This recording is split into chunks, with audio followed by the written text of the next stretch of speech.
अस्सलाम वालेकुम दोस्तों, मां इलाही बख़्श हुजण तव्हां सां गॾु आहियां अॼु हिकु नए उनवान सां गॾु। ऐं अॼु को असांजो उनवान जेको आहे उहो आहे शख़्सियत। सिराजुल हक़ मेमण। असां सिंधी अदब में केतिरियूं शख़्सियतूं आहिनि जेके कंहिं बि तारुफ़ जो मुहताज कोन्हनि के। उन्हनि मंझां हिकिड़ी शख़्सियत जेका आहे उहा आहे सिराजुल हक़ मेमण। सिराजुल हक़ मेमण नाविल, कहाणियूं, ॿोली हर हिकु लिहाज़ खां पंहिंजो पाण मंझरायो। जेकर नाविल लिखियाईं त नाविल बि कमाल जा लिखियाईं, जेकर ॿोलीअ ते लिखियाईं त ॿोलीअ में हिकु मुनफ़रिद नज़रियो पेश करे सभिनी नज़रियनि खे रद्द करे हिकु नओं नज़रियो ॾिनई जेको सिंधियत ऐं सिंधी ॿोलीअ जे लाइ मुनफ़रिद ऐं बाक़ाइदा उहो नज़रियो आहे जंहिं ते असां फ़ख़ुरु करे सघूं था त वाकई जेको सिराजुल हक़ मेमण जो नज़रियो आहे उहो दुरुस्त आहे। छाकाणि त सिंध सदियुनि खां वठी मौजूदु आहे ऐं सिंध ते ॿियनि ॿोलियुनि जो असर या लफ़्ज़ ज़रूरु हूंदा, पर ॿियनि ॿोलियुनि मां ॼाई कान्हे का, निकिती कान्हे का, निकिती न हूंदी। इहो संदसि नज़रियो हुयो जंहिंखे साथ ते हली हिकु दफ़ो ॿीहर पेश कंदासीं। मां तव्हां मुख़्तसरन ॿुधाईंदो हलंदुमि त अॼु असां मुख़्तसर जाइज़ो जेको कंदासीं उहो सिराजुल हक़ मेमण जे सॼे हिकु अदबी कम जो जाइज़ो वठंदासीं, इल्मी अदबी सहाफ़ती कम जो।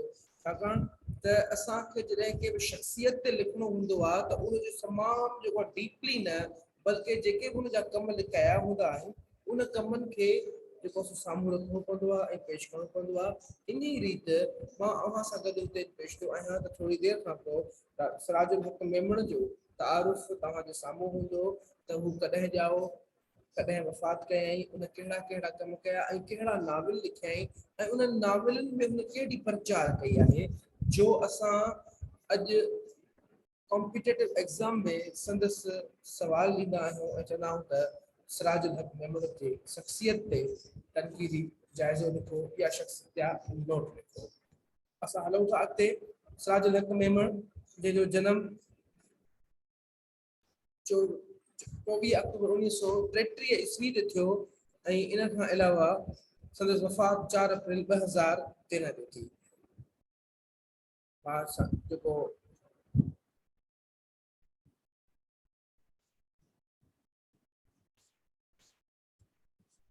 ही सिराजुल हक़ मेमण जो सिराजुल हक़ मेमण तव्हांजे साम्हूं शख़्सियत अची चुकी आहे। मां पंहिंजो पाण खे ऑफ कयां जीअं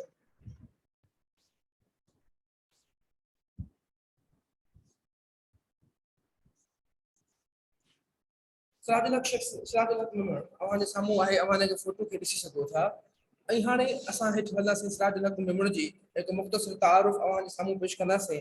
मुख़्तसिर तारुफ़ खां पोइ असां अॻिते हलंदा रहंदासीं त जीअं सिराजुल हक़ मेमण हैदराबाद जे भरपासां टंडेजाम 24 अक्टूबर ईस्वी 1933 ते जनम वरितो। संदसि वालिद मोहम्मद याकूब मेमण तालीम जे शोबे सां लाॻापियल हो ऐं उन सां गॾु इल्म अदब सां दिलचस्पी हुयसि। संदसि तर्जुमो कयल दीवान हाफ़िज़ सिंधी अदब में यादगार हैसियत रखे थो। इहो त संदसि वालिद जो तारुफ़ हो। ऐं जॾहिं असां सिराजुल हक़ मेमण ते अचूं था त सिराजुल हक़ मेमण बज़ार ख़ुदि हिकु इल्मी अदबी घराणे सां ताल्लुक़ रखंदो हो। डॉक्टर फहमीदा हुसैन मेमण जो भाउ आहे। जॾहिं त ही हिकु अहिड़े ख़ानदान सां ताल्लुक़ रखनि था जेको ख़ानदान इल्मो अदब सां लाॻापियल आहे, त ईअं ई सिराजुल हक़ मेमण पंहिंजी जेका शुरूआत कई उहा हिकु कहाणियुनि जे मजमूअ सां कई, जंहिंजी कहाणी जो मजमूओ ए दर्द अलिया।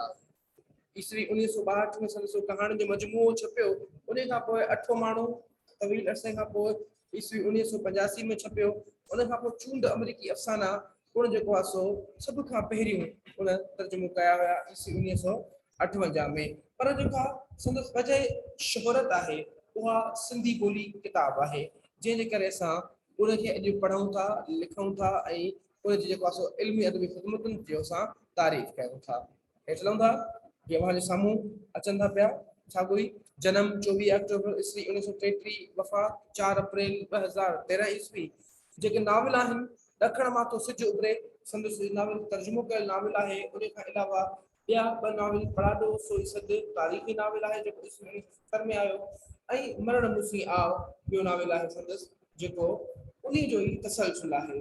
असां जॾहिं पढ़ाॾो सोई सद तारीख़ी लिहाज़ सां वठूं था जेका अरबून ऐं तूफ़ाननि जी जेका हमलो कयो हमले करण खां पोइ जेको सिंध में अची जेको हुननि पंहिंजो कहर कयो कहरी जेको सो दौर हलियो उन दौर जे हवाले सां संदसि नावल में असांखे जेको सो ॼाण मिलनि था त कहिड़े नमूने सां अरबून ऐं तूफ़ाननि सिंध ते अची कब्ज़ो करे कहर कयो मक़ामी माण्हुनि सां ज़ुल्म कयो जबर कयो ॾाढ कयो उन जो सरबस्तो अहवाल जेको आहे असांखे संदसि इन किताब में मिले थो। यानी ॿिनि नावल में तो जेको मरण मुसी आ संदसि नावल जो ॿियो हिसो आहे जेको अरबून तूफ़ान खां अॻिते वधी करे मुग़लनि जे ज़माने ताईं पहुचे थो। इन जे जेके किरदार आहिनि उन्हनि किरदार छाकाणि त नावल हूंदो ई किरदारनि ते मबनी आहे। जॾहिं असां कंहिं किरदार जी ॻाल्हि कयूं था त उन्हनि किरदारनि उन्हनि में जान विधी आहे। जीअं त सोढल संघार ऐं दादन जेके जोधा जवान आहिनि उहे हमेशह जेको आहे सो जंग जे तयार रहंदा ऐं पंहिंजी सिंध धरती जे लाइ सिंध धरती जी बका जे लाइ जंग जुटींदा रहनि था ऐं कंहिंजे आॾो बि झुकनि कोन था। इहा हिकु असांजी रिवायत रही आहे सदियुनि खां वठी त जेके बि हमले आवर आया आहिनि असां उन्हनि सां मुक़ाबिलो कयो आहे। तोड़े जो भले असां हारिया ई छो न हुजूं जंग में हार ई छो न मिली पर असां कॾहिं हथियार न फिटा कया आहिनि छाकाणि इहा असांजी रिवायत रही आहे त असां सिंध धरतीअ जी झोलीअ में हमेशह गुल ॾिना आहिनि। तोड़े जो केतिरनि जे कंडा विधा हुजनि पर उन्हनि कंडनि खे असां पिटी करे कॾहिं ॿाहिरि फिटो कयो आहे। ईअं ई संदसि पहिरीं सिंधी अदब में ट्रायलॉजी जंहिंखे चयो वञे 3 नावल गॾु लिखणु उहे उनजो जेको शरफ़ सिराजुल हक़ मेमण खे हासिलु आहे। मुंहिंजी दुनिया हिकल व्याकल तुंहिंजी दुनिया सभु रंग सांवल मुंहिंजी दुनिया मिर्ग तरिश्ना इहा हिकु ट्रायलॉजी आहे जेका सिराजुल हक़ मेमण जे नाले में आहे। उन खां पोइ कहाणियूं ए दर्द हलिया अठों माण्हू चूंड अमरीकी अफ़साना ॾाह तुंहिंजा रंग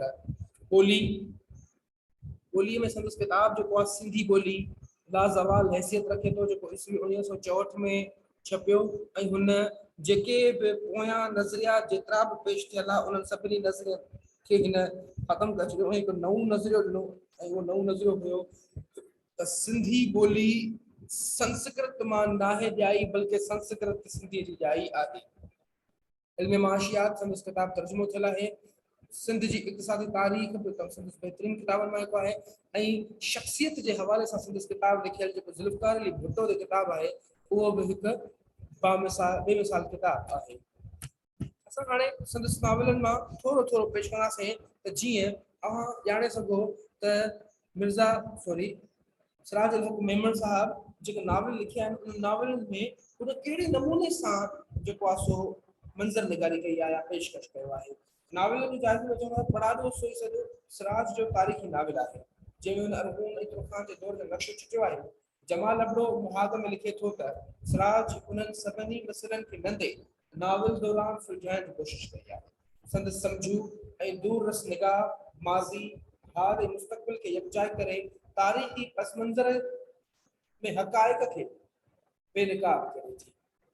हाणे उहे कहिड़ियूं हक़ीक़तूं आहिनि उहे कहिड़ा पस मंज़र हुया पस मंज़र हुयो त सिंध में अची करे अरबूननि ऐं तूफ़ाननि सिंधी ख़ुदि इरादे खे जेको धकु रसायो सिंधी माण्हुनि ते हुननि ज़ुल्म कयो सिंधी माण्हुनि ते जबर ऐं ॾाढ कयो सिंधी माण्हुनि ते हुननि जेको आहे सो आम कोस कंदा रहिया सिंधी माण्हुनि जो रतु वहाईंदा रहिया मखदूम बिलावल जे माण्हुनि खे खियाणे में पीढ़ायो वियो ऐं ॿिया केतिरा ई वाक़िया जेके आहिनि जेके अरबून ऐं तूफ़ान जे ज़माने में थिया जंहिंजो सरबस्तो अहवाल असां संदसि नावल में ॾिसी सघूं था छाकाणि त सिंध जी तारीख़ में हमले आवर तमामु केतिरा आया आहिनि ऐं सिंध जी तारीख़ में मुनफ़रिद नमूने सां लिखण जो फिक्शन में लिखण जो जेका तारीख़ शुरू कई उहा सिराजुल हक़ मेमण इन नावलनि सां कई। जीअं असां उन खां पोइ हिकु नावल पढ़णु शुरू कयूं था उन खां पोइ असांखे केतिरा ई जेको सिंध जी तारीख़ुनि ते नावल मिलनि था पर ही हिकु अहम ऐं जोगी हैसियत वाला रहे ईअं ई न मरण मूसी आ ईअं ई तारीख़ी नाविल आहे। संदसि नाविलनि ज़रिए सियासी कारकुननि खे तमामु घणो हौसलो मिलियो। संदसि नाविलनि में असांखे सिंधी क़ौम, सिंध जी सूरत हाल ऐं धारियुनि जो ज़ुल्म ज़ाहिर ज़हूर नज़र अचनि था। सिराज जा नाविल सिंध जी तारीख़ जो हिसो आहे। हिन में किरदार जेके आहिनि उहे आहिनि सोडल, संगार ऐं दादन, जेके उनखे मज़बूत कनि था, जटादार कनि था ऐं उन्हनि किरदारनि जे ज़रिए ई आम माण्हू खे या सियासी कारकुन खे जोश, जज़्बो ऐं बलबलो अचे थो त असांखे पंहिंजे वतन जे लाइ, पंहिंजे मुल्क जे लाइ, पंहिंजे देश जे लाइ विढ़णो आहे ऐं पंहिंजी जान कुर्बान करणी आहे। वतन तां वार वञणो आहे। वतन तां वार माण्हू तॾहिं वेंदो आहे जॾहिं पंहिंजे वतन खे, वतन हुनखे महबूब हूंदो आहे। इन जे लाइ असां हिते इहा ई ॻाल्हि कई आहे त मथियां ॿ नाविल जेके आहिनि उहे तारीख़ी लिहाज़ खां बहितरीन नाविल आहिनि, जेके हुनमें तारीख़ी हवाला ॾिनई, तारीख़ी ॻाल्हियुनि खे बयानु कयो आहे। तोड़े उनमें कुझु किरदार अहिड़ा आहिनि जेके माफ़ूल फितरत लॻनि था या जेको आहे सो हक़ीक़त खां परे आहिनि, पर उनजे बावजूद बि ही नाविल बुनियादी हैसियत वारा आहिनि।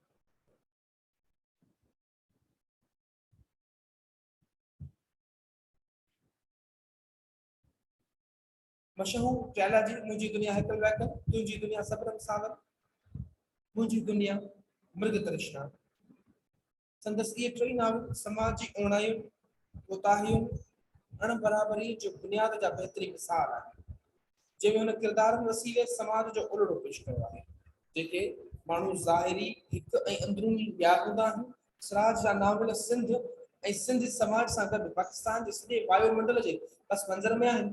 सिराज उन्हनि खे पंहिंजे फन कमाल सां पेश कयो आहे, छाकाणि जॾहिं असां मानवी अंदाज़ में कंहिं बि शइ खे पेश कयूं था त उन्हनि नाविलनि में असां हिकु अहिड़ी शइ खे पेश करण जी कोशिशि कंदा आहियूं जंहिंमें असां ॼाणूं था त उहो नाविल छा आहे ऐं उन नाविल में उन ज़माने में ज़िंदगी कीअं हुई, उन ज़माने में सियासी समाजी हालात कहिड़ा हुआ, सकाफ़ती हालात कहिड़ा हुआ। उन्हनि सभिनी हालतुनि खे साम्हूं रखंदे करे सिराजुल हक़ मेमण पंहिंजूं ॻाल्हियुनि खे असांजे साम्हूं पेश कयो आहे। हिकु ॻाल्हि जेका मां मथे नाविलनि में चवणु विसरी त मथे नाविल जे लाइ चयो वञे थो त सिराजुल हक़ मेमण जा उहे नाविल जेके आहिनि सिंध जी तारीख़ जा ऊंदाही बाब आहिनि ऐं सिंध जी तारीख़ जा रोशन बाब आहिनि।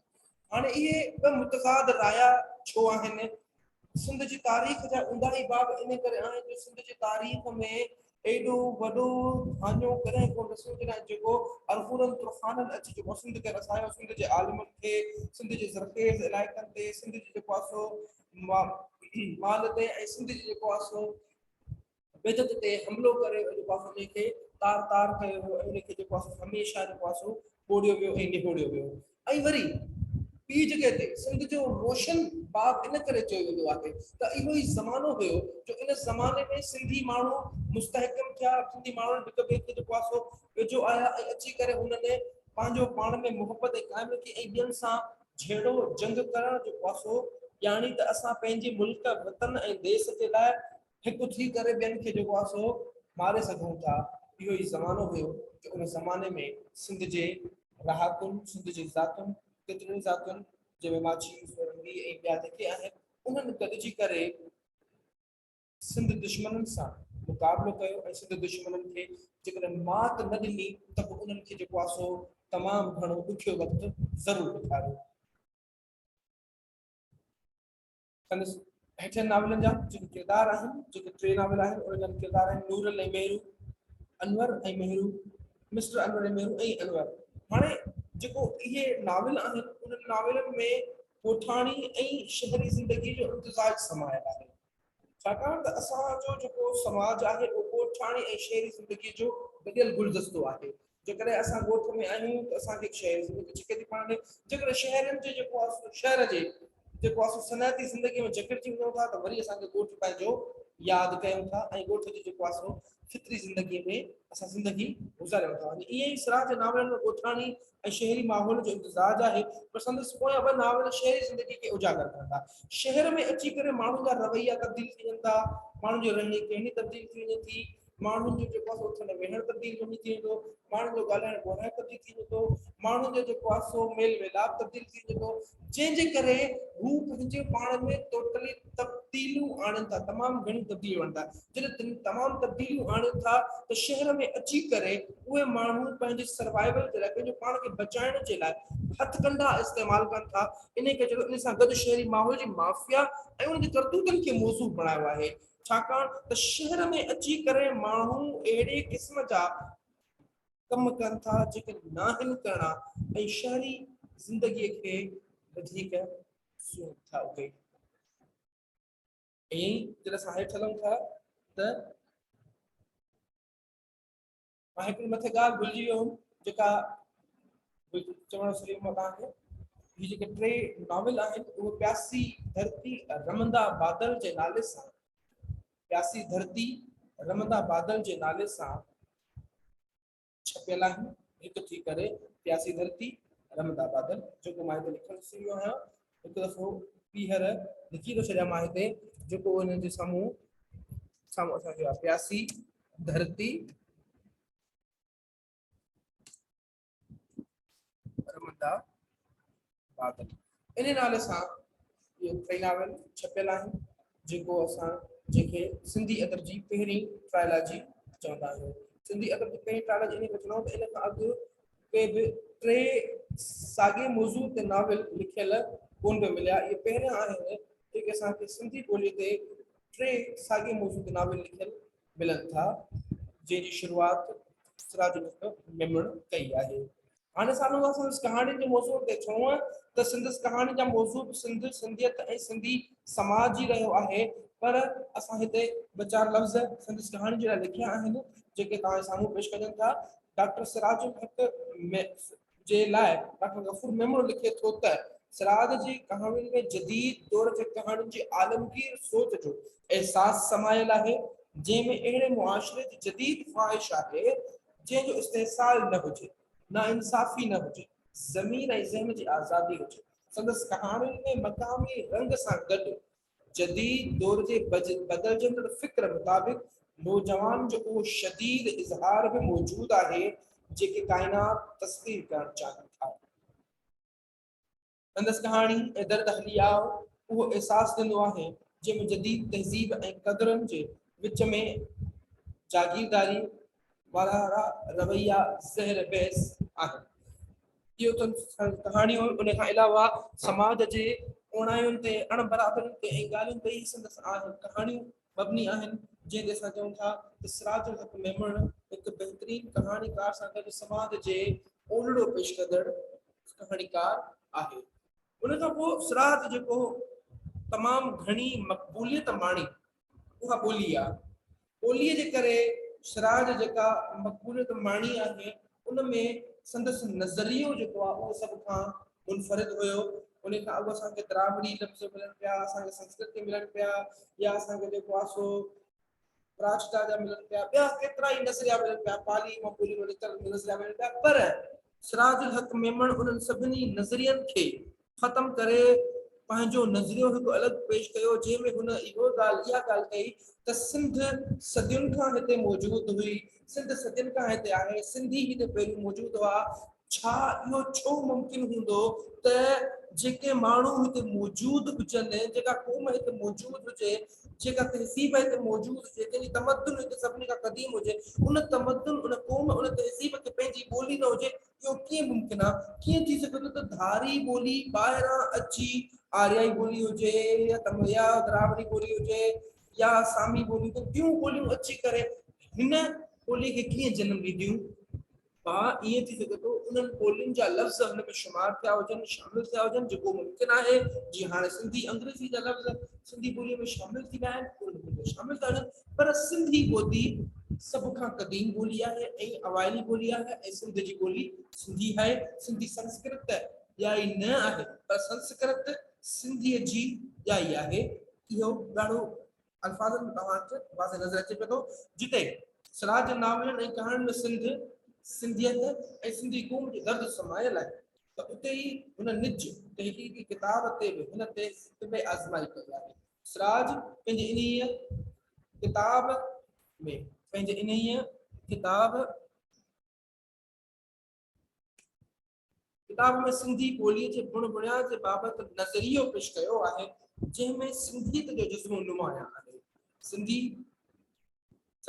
सिंधी माण्हू जो इश्क फितरी आहे, इन करे संदसि नज़रियो बि उन जज़्बे सां सरशार आहे जेको अव्हां जे साम्हूं पेश आहे। इन खां अलावा सिराजुल हक़ मेमण सहाफ़त में पंहिंजो धाको जमायो। सहाफ़त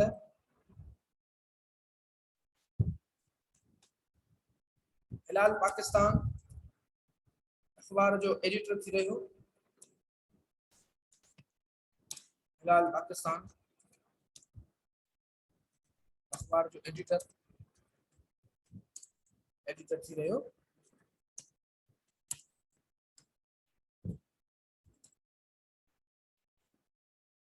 उनमें केतिरा ई जेको आहे सो मज़मून लिखियाई, एडिटोरियल लिखियाई ऐं लिखंदो रहंदो हुयो, छाकाणि त इहो संदसि कमु हूंदो हो। इन खां अलावा ॿियनि केतिरनि ई अख़बारुनि में बि हुन पंहिंजा एडिटोरियल लिखिया। उन एडिटोरियल जेके हूंदा हुआ से रतीअ जी रहाण ऐं सियासी पस मंज़रनामे सां या सियासी मंज़रनामे सां उहो लिखंदो हुयो, जेके ही ॿ नाला आहिनि, सियासी पस मंज़रनामो, सियासी मंज़रनामो ऐं रतीअ जी रहाण।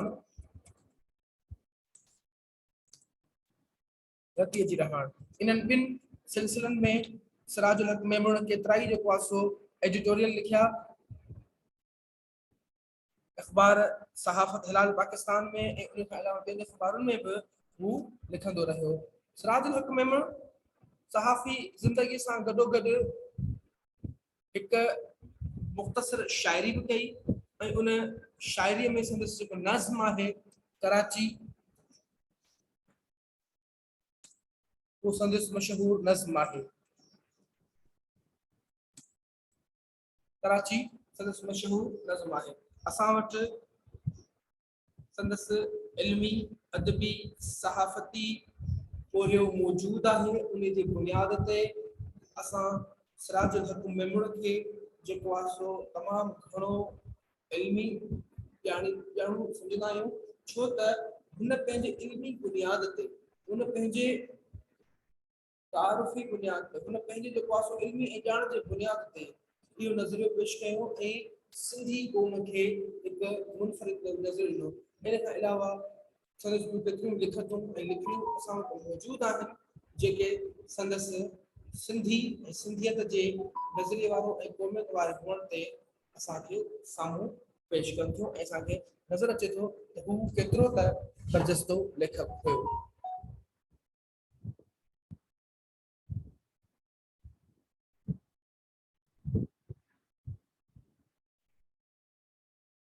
ही मुख़्तसिर जेको मां जाइज़ो अव्हां जे साम्हूं पेश कयो, इहो सिराजुल हक़ मेमण जे बारे में हुयो। वो तो मां बोर्ड ते अची साॻी ॻाल्हियूं करे सघां पियो, साॻियो लेक्चर ॾेई सघां पियो, पर मां कोशिशि कयमि त जीअं अव्हां सवलाई सां ॾिसी सघो, सवलाई सां लिखी सघो। ऐं मां पंहिंजी स्क्रीन बि वरी इन करे ई ऑफ कयमि त जीअं लफ़्ज़ जेके लिखी था वञनि इहे लफ़्ज़ लिखनि न नज़र अचनि ऐं अव्हां आराम सां जेके नोट्स ठाहिणु चाहियो, नोट्स लिखणु चाहियो, नोट्स लिखी सघो ऐं नोट्स वठी सघो। छाकाणि जॾहिं को माण्हू लिखे थो, ज़बानी जेके लफ़्ज़ निकिरंदा आहिनि उहे कैच करणु या उनखे लिखणु ॾुखियो थी पवंदो आहे। ही स्क्रीन जे साम्हूं सभई लफ़्ज़ अव्हां जे साम्हूं लिखिया पिया आहिनि। उमेद थो कयां त अव्हां खे मुख़्तसिर लेक्चर मां का ॻाल्हि सम्झ में आई हूंदी ऐं अव्हां जे लाइ काराइती साबित थींदी। इंशाअल्लाह सुभाणे वरी हिकु नए उनवान सां गॾु अव्हां जे साम्हूं पेश थींदुसि मां ऐं ईअं ई हिकु नंढो या मुख़्तसिर अहवाल अव्हां सां पेश कयो वेंदो ऐं अव्हां सां वॾियो वेंदो त जीअं अव्हां पंहिंजे इम्तिहाननि खे सुहिणे नमूने सां पास करे सघो। अल्लाह हाफ़िज़।